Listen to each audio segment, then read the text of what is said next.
जी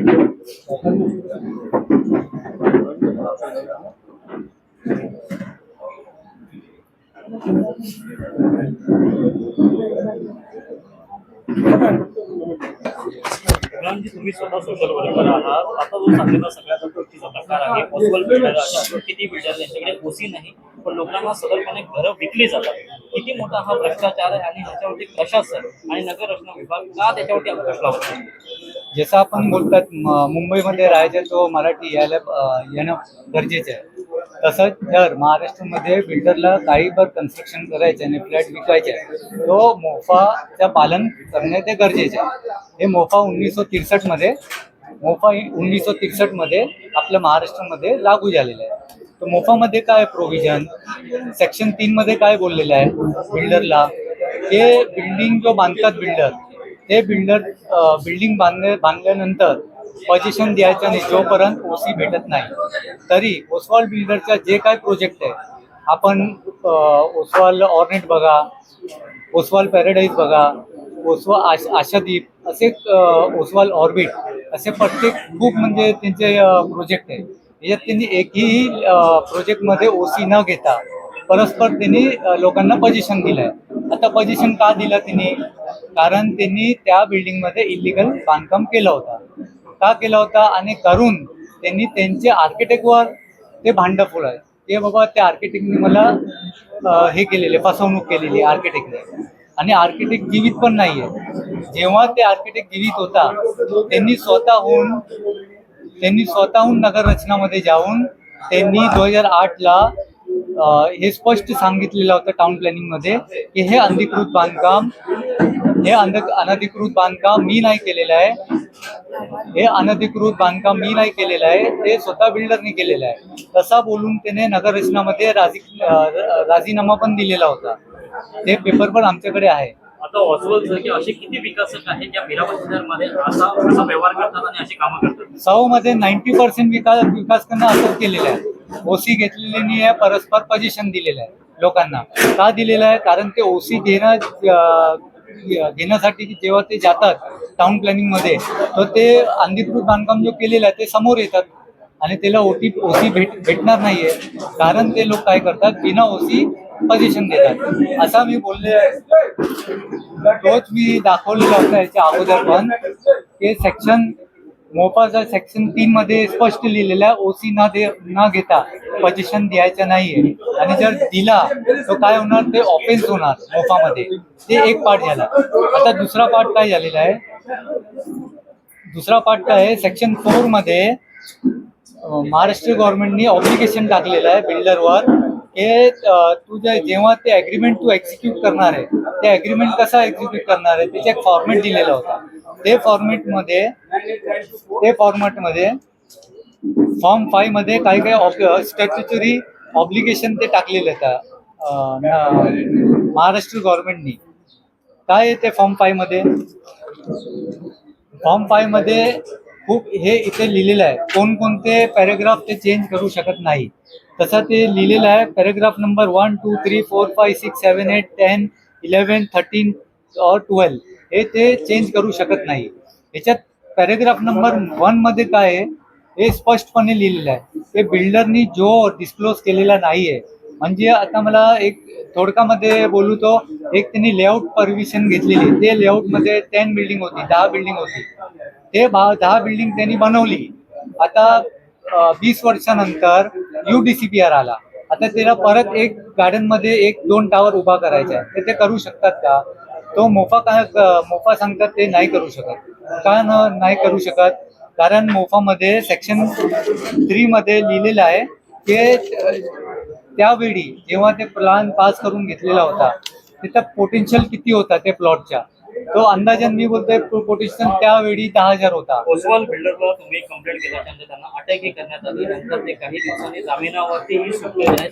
काय पाठीमागे असं वाटतंय कुठेतरी राजकीय दबाव आहे पाठीमागे? आहे तसा पण डायरेक्ट कसं आम्ही बोलू शकत नाहीये. आरोप लावणे ते बरोबर नाहीये कारण एव्हिडन्स पण पाहिजे. पण त्यांनी जो व्हायोलेशन केलेलं आहे ते समोर आहे. त्यांनी ओसी न घेता लोकांना पोझिशन दिलेलं आहे. जो त्यांनी 4 मालेची परवानगी घेतली होती 7 माला बनवून त्यांनी विकलेली होती.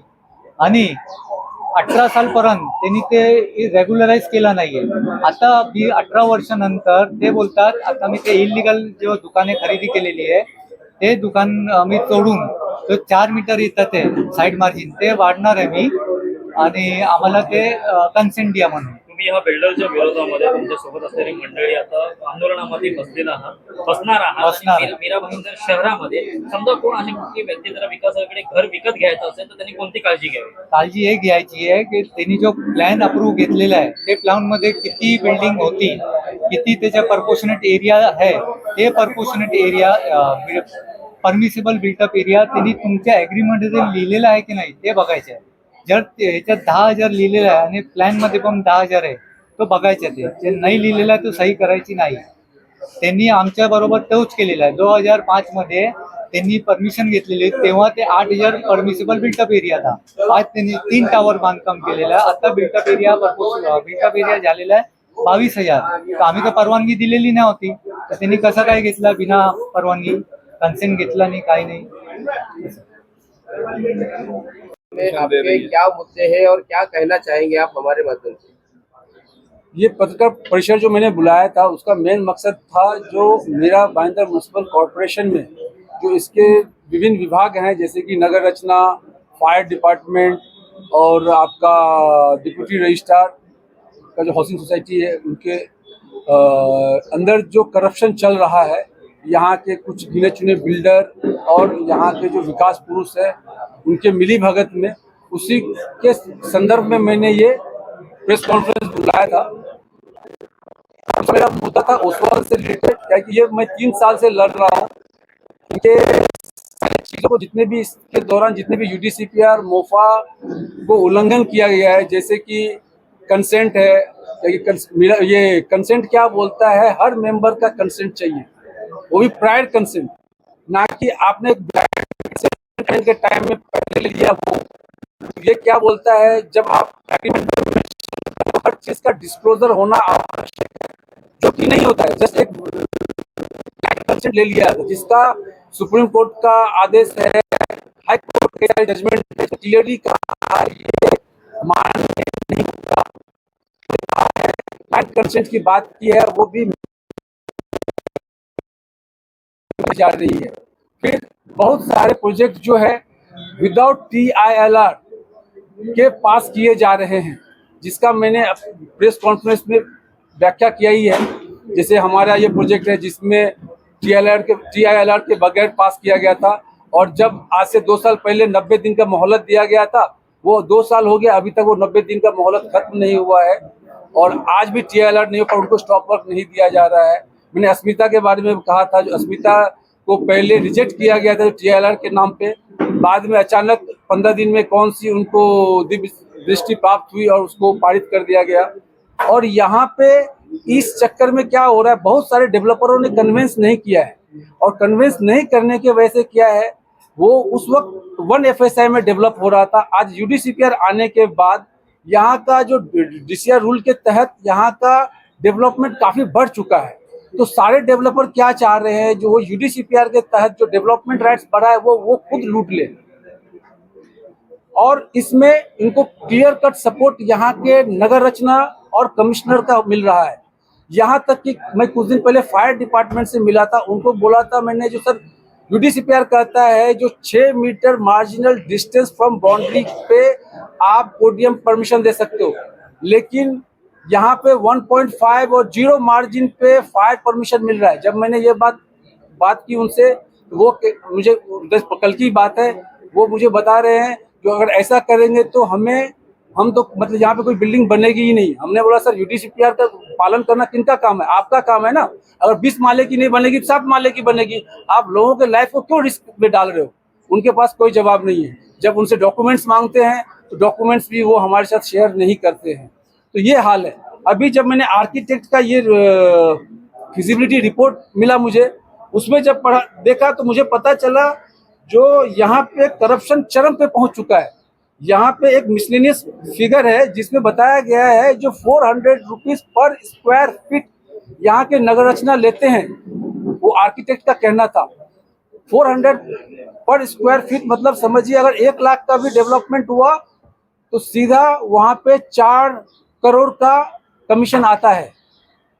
और फिर उसी प्रकार रीडेवलपमेंट में जाते हैं 79A के तहत, तो आपको प्रॉपर्टी ये डिप्यूटी रजिस्ट्रार 15,000 पर मेंबर लेता है। जो मैं नहीं बता रहा हूँ, ये आर्किटेक्ट का फिजिबिलिटी रिपोर्ट बता रहा है।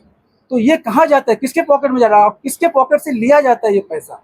ये पैसा मेरे आपके यहाँ के मीरा भाईंदर के जनता के पॉकेट से लिया जा रहा है। अगर ये फिगर को आप कैलकुलेट कीजिएगा तो ये 500 करोड़ में आता है। सालाना 500 करोड़ से ऊपर का कलेक्शन है सिर्फ यहाँ के नगर रचना में, यहाँ के प्रॉपर्टी और हाउसिंग सोसाइटी में। इस करप्शन को अगर आज आप नहीं रोकिएगा तो आपका मीरा भाईंदर के सारे आपके जो राइट्स है ये लोग खत्म कर देंगे। आपके पास कुछ भी नहीं मिलेगा। जो चीज आपको मिलना चाहिए वो ये डेवलपर, यहाँ के विकास पुरुष और यहाँ के नगर रचना और कमिश्नर मिल के उसको घपला करके निकल जाएंगे। यहाँ पे डिस्क्रिशनरी पावर का मिसयूज हो रहा है। जब हम ये सवाल उठाते हैं, जो सर डिस्क्रिशनरी पावर देने से पहले आपको फायर डिपार्टमेंट से उनका सजेशन लेना चाहिए, तो बोलता नहीं ये हमारे जुडिशरी में है। आप क्या डिस्क्रिशनरी पावर में क्या देते हो? 4.2 मीटर पे आप डिस्क्रिशनरी पावर यूज कर रहे हो। यूडीसीपीआर में कहाँ लिखा हुआ है 4.2 पे आप डिस्क्रिशनरी पावर यूज कर सकते हो? आप उसमें क्लियर कट है जो फायर वायलेशन में यूडीसीपीआर फायर वायलेशन में आप डिस्क्रिशनरी पावर नहीं यूज कर सकते। पार्किंग के एवज में आप डिस्क्रिशनरी पावर नहीं यूज कर सकते। एफएसआई चोरी के एवज में आप नहीं यूज करते। पर यहाँ पे क्या है, पहले के टाइम में आरजी जो था, आरजी हमारे जो कैलकुलेशन से माइनस होता था, आज वो आरजी हमारे आज चूंकि वो आरजी का एफएसआई मिलता है तो सारे डेवलपर हमारे वो आरजी हमसे स्टील कर रहे हैं, हमारा प्रीमियम भी हमसे ले रहे हैं। समझिए आपका डेवलपमेंट जीरो हो जाएगा अगर आज आप इस चीज़ों को नहीं रोकेंगे। कल रीडेवलपमेंट के लिए अगर आप जाएंगे और 79A के लिए जाइएगा तो सोच लीजिएगा 15,000 रुपया वो यहाँ के डिप्यूटी रजिस्ट्रार के पॉकेट में जाएगा, जो कि फिगर जीरो है। आप इस चीज़ को ध्यान रखिए और इसके लिए खड़े होइए कि ये फिगर क्यों, ये किसको जाएगा और क्यों देना है ये फिगर, इसके लिए आपको खड़ा होना है। नहीं तो आप सोचिए एक रजिस्ट्रार के पास हम जाते हैं, हमारा कुछ भी नहीं सुनवाई होती है, और डेवलपर जाता है और एक दिन मिलता है और 89A के तहत जो बिल्डिंगों के ऊपर ऑर्डर पारित हो जाता है। जैसे कि हमारे यहाँ पे उस्वाल पैराडाइज बिल्डिंग नंबर 8 के साथ हुआ है, उस्वाल दर्शन के साथ हुआ है, जबकि वहाँ के किसी मेंबर ने कंप्लेन नहीं किया था, फिर भी 89A के तहत ऑर्डर पास किया गया क्योंकि डेवलपर को यहाँ से कॉपरेशन नहीं मिल रहा था। मुझे सब जनता से रिक्वेस्ट है कि अब आप सामने आइए। मैं तो अपना लड़ाई लड़ रहा हूँ, आगे भी लड़ता रहूँगा। अगर उस्वाल को स्टॉप वर्क नहीं दिया गया और जो मेरी कुछ मांगे हैं मोफा यूडीसीपीआर के तहत अगर उन नियमों को पालन नहीं किया गया तो मैं 16 तारीख से अनशन पे बैठ रहा हूं और मैं यहां से जाके कमिश्नर साहब को ये लेटर दे रहा हूं। अगर वो हमारे इस मांग को पूरी नहीं करेंगे तो मैं वहां बैठूंगा। आप सबसे आह्वान है कि आप सारे सोसाइटी मेंबर हमारे वहाँ सुभाष चंद्र बोस ग्राउंड पे आइए, हमारे साथ जुटिए। और सारे मीडिया कर्मियों से मुझे रिक्वेस्ट है कि आप अगर अभी सहयोग नहीं कीजिएगा, क्योंकि आप हमारे संविधान के चौथे स्तंभ हैं, आप अगर आज सहयोग नहीं कीजिएगा तो समझिए मीरा भाईंदर को, जो लोग बोलते हैं मीरा भाईंदर हमारा अभिमान कभी नहीं रह सकता, हम मीरा भाईंदर खत्म हो जाएगा। Thank you.